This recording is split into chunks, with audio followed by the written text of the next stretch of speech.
राजा जो है जब वो सुनते रहे लीमा खानम की, तो तब तक हालात जो है वो बेहतर थे। जब उन्होंने कुछ बातें जो है वो मानने से इनकार किया तो उसके बाद जी सलमान अकरम राजा जो है वो भी बुरे हो गए हैं। सो क्या समझते हैं कितनी सदाकत हो सकती है इस चीज में? और उसके साथ साथ सलमान अकरम राजा ये कह रहे हैं कि जब तक बानी पीटीआई से मेरी मुलाकात नहीं हो जाते तब तक मैं ये ओहदा नहीं छोड़ूंगा। अस्सलाम वालेकुम आकाशा। आतिफ भट्ट साहब तो सहाफी हैं, वो तो अंदर की खबर भी निकाल कर ला सकते हैं। तो मेरा कोई ऐसा जरिया है नहीं कि जो वो बिल्कुल अंदर की खबर निकाल कर लाऊं। लेकिन थोड़ा सा तज्जिया ये है कि कुछ लोग हैं जिनसे राब्ता है, खैर वो तो नहीं, कुछ 3-4 लोग हैं जो बयानियां बनाते हैं, फिर वो थोड़े मुझे पता चल जाता है। तो आजकल पता चला कि कोई बात हुई तो अलीमा खानम की मुखालफत में बयान बनाया गया, जो कि कल मैंने आपको बताया भी था जी कि हम जाएं तो ऐसे कहा जाता है, नहीं जाएं तो ऐसा कहा जाता है। तो उन ऐसे हजरात की गुफ्तगू से मैं अंदाजा लगाती हूँ कि जो वो बोलते हैं उसका जो उलट होगा वो सही होगा। तो क्योंकि ये बयानियां बनाते हैं ना, मुख्तलिफ लोगों से बातें करके उनके दिमाग में फीड करते हैं कि ये देखें हम कितने उसमें टेंशन में रह रहे हैं, कितनी हमें सारी चीजें वो दी जा रही हैं। भाई ये तमाम हालात का इन सबको अंदाजा था और होना भी चाहिए। कोई सलमान अकरम राजा साहब कोई वो कहते ना कि मुल्की हालात पे, तमाम सियासतदानों के केसेस पे, तमाम चीजों को बहुत अच्छे तरीके से जानते हैं। हम ये नहीं कह सकते कि वो नए आए हैं या उनको पाकिस्तान का नहीं पता या चीजों का नहीं पता। कि जिस वक्त जब इन सब लोगों के जो भी नाम है, जब ये नहीं तमाम चीजें अपने सर पे ले सकते थे या बोझ उठा सकते थे इस बयानिए का, तो इनको वो उस इलेक्शन के से पहले या बाद में अलग हो जाना चाहिए था। जी इन्होंने खान के नाम पर वो कहते हैं कि सीट्स भी ली, फिर ज़ाहिर है वो तो नहीं आए, बाकी लोग भी असेंबली तक भी पहुंचे, तो वो ना अवाम का मुकदमा लड़ सके ना अपने लीडर का मुकदमा लड़ सके। कि चले पार्टी में कुछ लोग होते हैं कि वो कानूनी मामलात संभालते हो, जो भी सारा वो चीजें थी। 10 चीजें तो अभी ऐसी हुई हैं कि वो सोशल मीडिया वालों ने उनको बताई कि 1-2 केसेस भी, अच्छा भी इसके ऊपर ये हुआ था, माजी में ये हुआ था, तो ये सब सत्तू पी के सो रहे थे। अब मैं इनके क्या तज्जिया करूं? एक तरफ वो कहते हैं कि ऐसे ओहदे पे मैं लात मारता हूं, इसको वो करता हूं, फिर दूसरी तरफ के खान से मुलाकात हो, तो फिर उसके बाद ये तमाम चीजें हो। एक खिचड़ी बनी हुई है। और अभी आपने पूछा तो मैंने बता दिया, वरना मैंने इसके ऊपर बात नहीं की। सायरा बानो, एक सवाल ये है कि ये जिन्होंने ओहदे लिए हुए हैं, जिन्होंने सीटें ली हुई हैं, इन सब की कारकर्दगी को आप कैसे देखती हैं? आप माजी में पीटीआई की इत्तेहादी भी रही हैं, आपकी जमात जो है। जी 0/0। जिस वक्त ये लोग अपनी बात करते हैं, जिस वक्त हम लोग इत्तेहादी भी थे, जिस वक्त ये पार्लियामेंटेरियंस की मीटिंग होती थी, वो उसी वक्त ही वो कहते हैं ना कि देख कर कि वो कहते हैं कि इन सबके एक डायलॉग है कि तुमसे ना हो पाएगा, तुम्हारे लक्षण हमें सही नहीं लगते। तो वो लक्षण उसी वक्त ही नजर आ गए थे कि ये क्या इन्होंने करना है। वही बात है कि उनके नाम के ऊपर आप लीडर ऑफ ऑपोजिशन भी बने हुए, सेनेट में भी बने हुए, बड़ी बड़ी मरात लेकर बैठे हुए।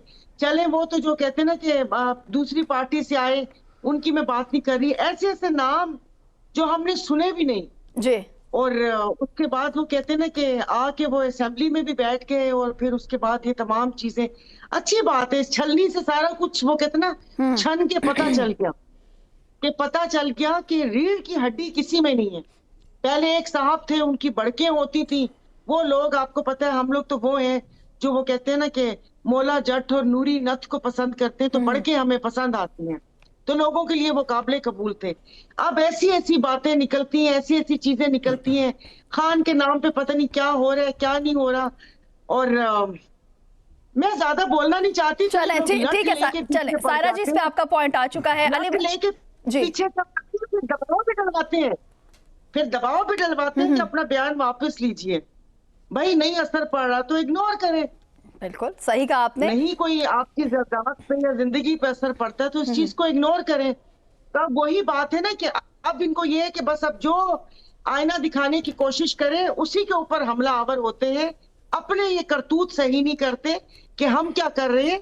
और उनकी बहनों ने सही कहा, फिर ना उनके भाई के नाम पे वोट मांगो, ना उनके भाई के नाम पर ओवरसीज से तुम लोग अपनी वो हिमायत मांगो, और ये भी ना हो कि सूबे में करप्शन इस नाम से करो कि जी फीसें देनी है और ये करना है, फिर ये भी नहीं करो। जो करना है अपने बलबूते पे करो, पार्टी छोड़ो, साइड पर हो, फिर पता चलेगा कितने या अडयाला के बाहर आओ या पार्टी छोड़ो। एग्जैक्टली, या ये ओहदे छोड़ो या आप अडयाला के बाहर आओ, ये मुतालिबात जो है हलीमा खान की जानिब से हमेशा किए जाते हैं। डॉक्टर इमरान साहब, जिस तरीके से हम देख रहे हैं कि आतिफ भट्ट साहब ने भी बात की कि सलमान अकरम राजा जो है वो जब तक हलीमा खान की बातें जो है वो मानते रहे तो तब तक वो बहुत ही सही रहे हैं। अब जब वो बातें नहीं मान रहे तो तब जो है वो उनके लिए बहुत ही ज्यादा बुरे हो गए। सबसे पहले हम देखते हैं सर शेर अफजल मरवत साहब जो है वो खिलाफ होते हैं हलीमा खान के, फिर हम देखते हैं अलीमिन गंडापुर साहब के भी कुछ बयान आते हैं। अब ये वाला जो मामला ये भी आपके सामने है, लेकिन उसके साथ साथ आप लोगों के लिए एक ये न्यूज़ है कि शेर अफजल मरवत जो है वो इस वक्त ये कह रहे हैं कि हलीमा बीबी की बात जो है वो 100% दुरुस्त है। अगर आप एक बार 10,000 लोग जो है वर्कर्स जो है अडयाला जेल के सामने खड़े कर देते हैं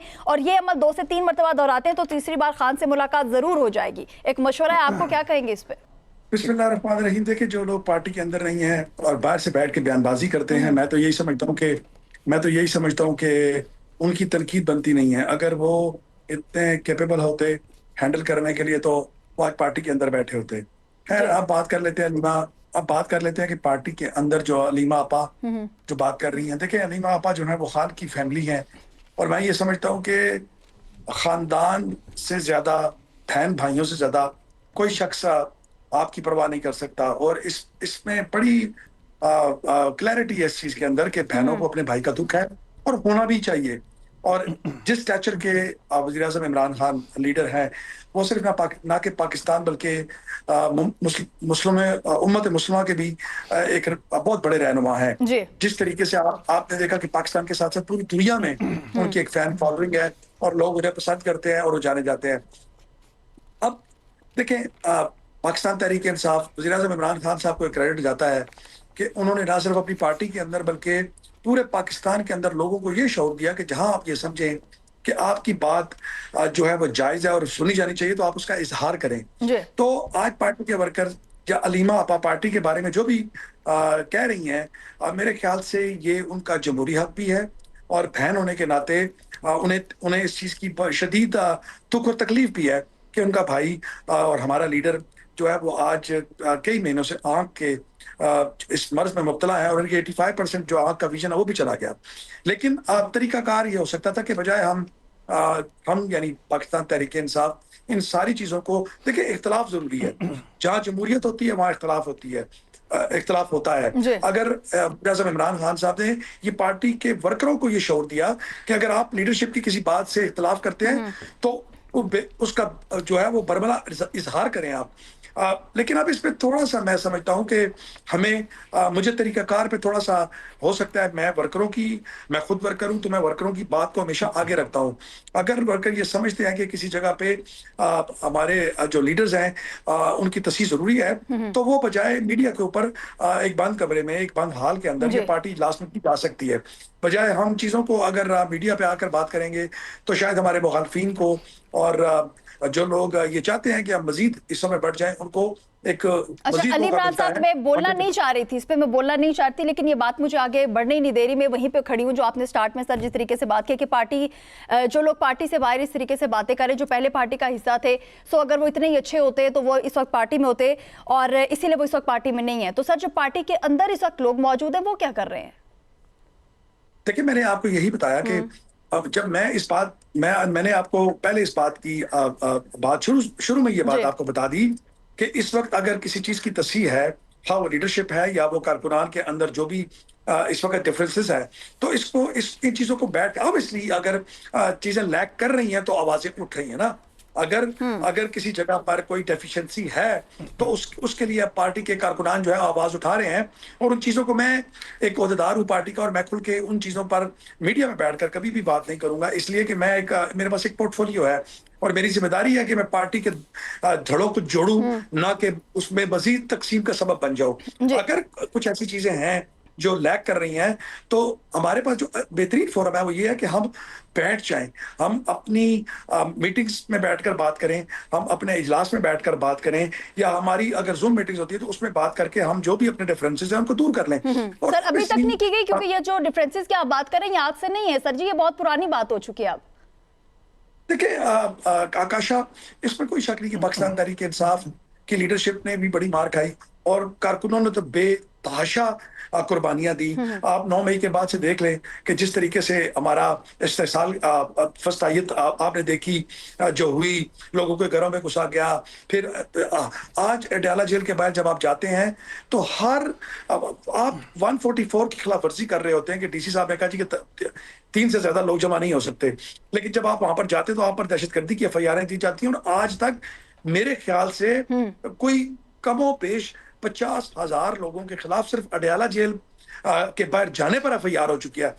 कोई 50-60 लोग जो होते हैं वो मालूम होते हैं और 300 से 400 लोग जो हैं वो नामालूम उस FIR में दर्ज कर दिए जाते हैं। और वो FIR कोई ऐसी वैसी FIR नहीं होती, वो दहशतगर्दी की 780A की FIR होती है, जो इंसदाद दहशतगर्दी की अदालत में जिसको ट्रायल भी होना है और जमानतें भी वहां से होनी है। डॉक्टर साहब, मैंने इसी हवाले से एक सवाल किया था आपसे कि सलमान अकरम राजा साहब ने कितने केसेस लड़े हैं, कितने जीते हैं, उनकी कारकर्दगी क्या है, और इस वक्त उनके पास पार्टी का एक बड़ा ओहदा है, हर एक से लड़ाई करके बैठे हुए हैं। और जब बात आती है तहरीक की तो वह कहते हैं जी महमूद खान अचकज़ई जो भी फैसला करेंगे।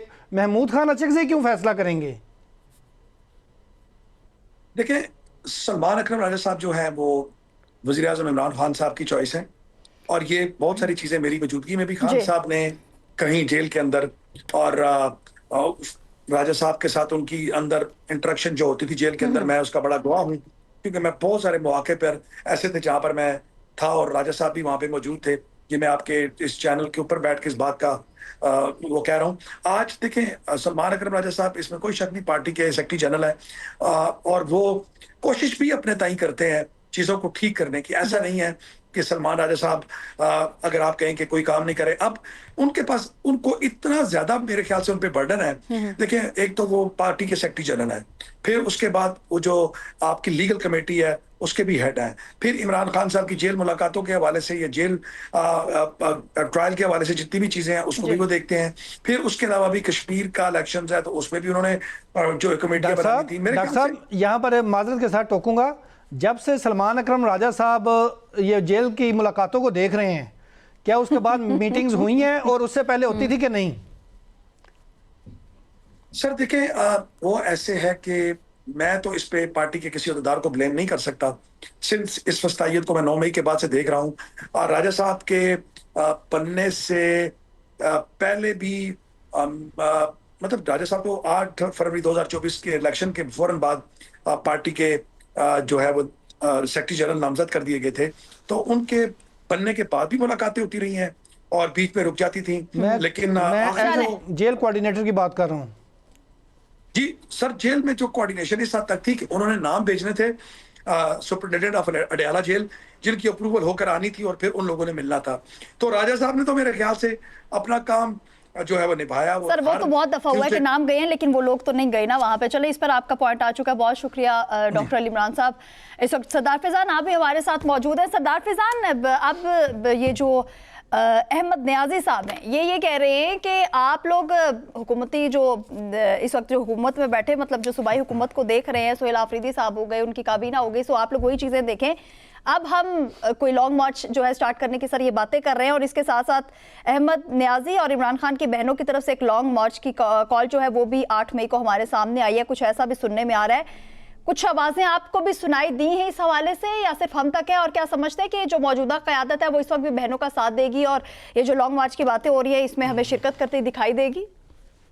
बहुत शुक्रिया मिस आकाशा। देखें, जो तहरीक इंसाफ ने अभी गुज़िश्ता दिनों जो कॉल दी थी वो 8 फरवरी की पहिया जाम हड़ताल की कॉल दी थी। मैं थोड़ा सा बैकग्राउंड में आपको लेके जाता हूं। तो ये कॉल जो है वो इस्लामाबाद में जब इनकी मीटिंग हुई थी वहां पे दी गई। जब सूबाई क़यादत वहां से उठ के आई और वहां पे ये फैसला हुआ कि 8 फरवरी की पहिया जाम हड़ताल की कॉल हमने नहीं देनी। सूबाई क़यादत उनकी रास्ते में ही थी, जिसमें वज़ीर आला और कुछ वज़रा भी शामिल थे। पीछे से ये कॉल दे दी गई, फिर उसको डिनाइड सूबाई हुकूमत नहीं कर पाई, और जिसकी वजह से ये 8 फरवरी की जो पहिया जाम हड़ताल की कॉल थी वो भी नाकाम हो गई। फिर मर्दान जलसा हम देखें, अभी एक 10 दिन पहले ही मर्दान जलसा किया था, तो ये मर्दान जलसे में भी इसी तरीके के इख्तलाफात जो हैं वो देखने में आए थे, क्योंकि उसमें महमूद खान अचकज़ई और जो मरकजी दीगर कुछ कायदीन हैं उन्होंने भी शिरकत नहीं की थी। अभी नियाजी साहब ने जो है वो टांग से लेके पेशावर आने का और पेशावर से लेके स्वाबी तक जाने का जो है उन्होंने ऐलान किया है।